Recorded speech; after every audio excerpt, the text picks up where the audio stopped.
Petisyon sa Free TV lalong humina.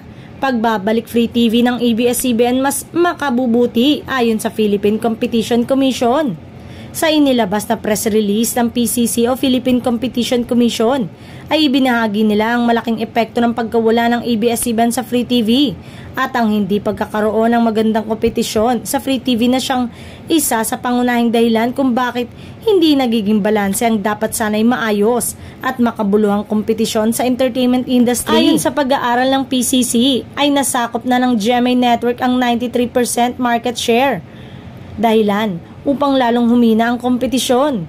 Ayon sa kanilang pag-aaral, isa ito sa mga dahilan kung bakit patuloy na humihina ang Free TV viewership sa ating bansa. Sa kaparehong report ay iminumungkahi ng PCC sa gobyerno ang pag-review para sa ABS-CBN franchise renewal at ang pagdaragdag pa ng panibagong TV station.